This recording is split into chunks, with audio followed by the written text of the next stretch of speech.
अस्सलाम वालेकुम दोस्तों, वेलकम टू मियां भाई न्यूज़। हैदराबाद शहर में सियासत और खेल एक ही मैदान में देखने को मिले। जब लोकसभा के leader of opposition Rahul Gandhi हफ्ते की शाम हैदराबाद पहुंचे, इनका यह दौरा असल में तेलंगाना की सियासी सूरत हाल का जायजा लेने के लिए था, जहां इन्होंने स्टेट कांग्रेस के सीनियर रहनुमाओं के साथ अहम मुलाकात करी। शमशाबाद एयरपोर्ट पर तेलंगाना के chief minister Revanth Reddy, TPCC के सदर महेश कुमार गौड़ और हुकूमत के कई अहम लीडर राहुल गांधी का इस्तकबाल किए। एयरपोर्ट से फलकनुमा पैलेस तक के सफर के दौरान चीफ मिनिस्टर टीपीसीसी सदर ने राहुल गांधी को स्टेट की ताज़ा सियासी डेवलपमेंट से आगाह किया। इन्होंने कांग्रेस की जुबली हिल्स बाई इलेक्शन में सीट जीतकर और ग्राम पंचायत इलेक्शन के पहले फेज की कामयाबी पर भी डिटेल्स में बात करें। पार्टी जराये के मुताबिक राहुल गांधी ने तेलंगाना में कांग्रेस हुकूमत की कामयाबी पर इत्मीनान का इजहार किया। इन्होंने कहा कि स्टेट में पार्टी की तंजीमी मजबूती वाज़ेह तौर पर नजर आ रही है और ग्राउंड लेवल पर वर्कर का हौसला बुलंद है। ये बात भी सामने आई है कि कांग्रेस लीडरशिप तेलंगाना को मुस्तकबिल की सियासत के लिए एक अहम स्टेट समझी जा रही है। इसी शाम फलकनुमा पैलेस में एक और दिलचस्प लम्हा देखने को मिला, जब राहुल गांधी और चीफ मिनिस्टर रेवंत रेड्डी की मुलाकात दुनिया के मशहूर फुटबॉल खिलाड़ी लियोनेल मेसी से हुई। मेसी इस वक्त हैदराबाद में मौजूद है, जहां ये राजीव गांधी इंटरनेशनल स्टेडियम में होने वाले एक खास इवेंट में शिरकत करने वाले थे, जो ऑलरेडी शुरू हो चुका है। इस मुकाबले ने सियासत और स्पोर्ट्स को एक ही मंजिल पर लाकर खड़ा कर दिया, जो शहर के लिए एक यादगार लम्हा बन गया। दूसरी तरफ शहर में सिक्योरिटी के इंतजामात को लेकर पुलिस भी मुकम्मल तौर पर अलर्ट नजर आई। रच्चाकोंडा के कमिश्नर ऑफ पुलिस सुधीर बाबू ने उपल क्रिकेट स्टेडियम के सिक्योरिटी इंतजामात की खुद निगरानी की। उन्होंने मॉडर्न टेक्नोलॉजी का इस्तेमाल करते हुए लाइव ड्रोन सर्विलेंस और सेंट्रलाइज्ड कमांड सिस्टम के जरिए पूरे एरिया पर नजर रखी। कमांड और कंट्रोल सेंटर से बैठकर सीपी सुधीर बाबू ड्रोन से मिलने वाली लाइव फुटेज के जरिए ग्राउंड पर मौजूद पुलिस टीम्स को रियल टाइम में हिदायत देते रहे। इस निगरानी का मकसद क्राउड के रवैये, गनी आबादी वाले इलाके और किसी भी मुमकिन खतरे पर फौरन काबू पाना था, खासकर इस हाई प्रोफाइल इवेंट के दौरान जहां लियोनेल मेसी जैसे अजीम खिलाड़ी की मौजूदगी की वजह से ज़बरदस्त रश था। एरियल विजुअल्स की मदद से पुलिस टीम को एंट्री और एग्जिट पॉइंट पर बेहतर प्लानिंग के लिए फौरन इंस्ट्रक्शन दिए गए, ताकि किसी किस्म का रश या भीड़ ना बने। ऊपर स्टेडियम में कायम एडवांस टेक्नोलॉजिकल फ्यूजन सेंटर दिन रात काम कर रहे हैं, जहां से एंट्री, एग्जिट, पब्लिक मूवमेंट और सेंसिटिव एरियाज पर लगातार नजर रखी जा रही। इस पूरे सिस्टम में 375 से ज्यादा सर्विलेंस कैमरेज का ड्रोन फीड्स के साथ जोड़ा गया है। ये जो है लाइव मालूमात फौरन फील्ड ऑफिसर तक पहुंचाई जा रही है, ताकि क्राउड कंट्रोल और सिक्योरिटी एनफोर्समेंट को बेहतर बनाया जा सके।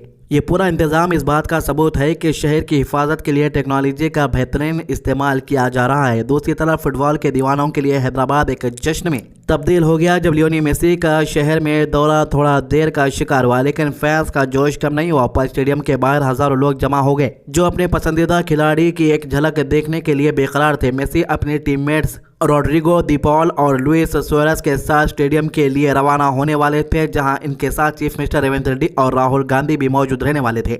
स्टेडियम के अंदर और बाहर माहौल पूरी तरह से फेस्टिवल जैसा लग रहा था। उस तरीके से सजाया गया था स्टेडियम को। इवेंट से पहले एक जबरदस्त लेजर शो ने क्राउड को झूमने पर मजबूर कर दिया। साथ ही मशहूर सिंगर राहुल शिल्पागंज और मुंगली की लाइव परफॉर्मेंस ने माहौल को और भी रंगीन बना दिया।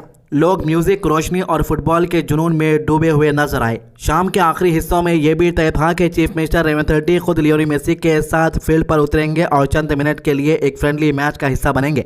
ये लम्हा तमाम वहां पर बैठे हुए लोगों के लिए बहुत ही यादगार होने वाला था। इवेंट का आगाज कुछ खास पेनाल्टी शूटआउट के साथ होने वाला था, जहां लियोनेल मेसी अपनी स्किल्स का जादू दिखाएंगे। इससे मेसी के अजीम फुटबॉल करियर को ट्रिब्यूट के तौर पर पेश किया गया, जो हैदराबाद के लिए एक तारीखी और यादगार रात साबित होने वाली है। तारीखी रात का मतलब ये है कि जाहिर है कि अब इतने करोड़ रुपए खर्च करके एक फुटबॉलर को यहाँ पर बुलाया गया है, तो जाहिर है कि सबकी नजरें इस इवेंट पर टिकी तो रहेंगी। इसके अलावा हैदराबाद में आज हफ्ते के दिन समाजवादी पार्टी के लीडर अखिलेश यादव और बीआरएस के वर्किंग प्रेसिडेंट केटी रामा राव, जिन्हें आमतौर पर लोग केटीआर के नाम से जानते हैं, एक गैर रस्मी मुलाकात के लिए मशहूर रामेश्वर कैफ मादापुर में लंच पर मिले। ये मुलाकात बिल्कुल दोस्ती और खुले माहौल में हुई, जहाँ दोनों रहनुमाओं ने एक दूसरे के साथ पुरसुकून और खुशगवार अंदाज में वक्त गुजारा। दोनों के दरमियान पुरानी जाती पहचान और दोस्ती मौजूद है, इसीलिए यह मुलाकात किसी रस्मी प्रोटोकॉल या सियासी एजेंडा के बगैर हुई। लंच के दौरान दोनों लीडर्स ने साउथ इंडियन खाने का लुत्फ उठाया, जिसमें नरम डोसा, गरम इडली और कुरकुरे वड़ा शामिल थे। कैफ का माहौल भी काफी सादा और रिलैक्स था, जहां आम लोग भी मौजूद थे,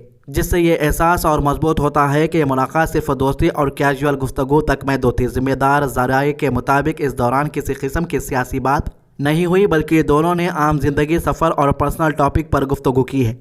रामेश्वरम कैफ जो हैदराबाद का एक मशहूर और पसंदीदा खाने का मरकज़ समझा जाता है, इस मुलाकात के लिए एक मुनासिब जगह साबित हुआ। यहाँ का पुरसुकून और बेतकल्लुफ़ माहौल इस बात की तरफ इशारा करता है कि ये लंच मीटिंग बिल्कुल गैर रस्मी थी। अखिलेश यादव और KTR को इस तरह एक साथ देखा जाना शहर में लोगों के लिए एक दिलचस्प का सबब बना। आपको बता दूं कि अखिलेश ने पहले ही कह दिया है कि BRS कमबैक करने वाली है। तो ये थी अभी तक की अपडेट। हमारे चैनल को सब्सक्राइब कीजिए, वीडियोस को ज़्यादा से ज़्यादा शेयर कीजिए, नमाज की पाबंदी कीजिए, कुरान की तिलावत कीजिए और दुआ में याद रखिए। अल्लाह हाफिज़।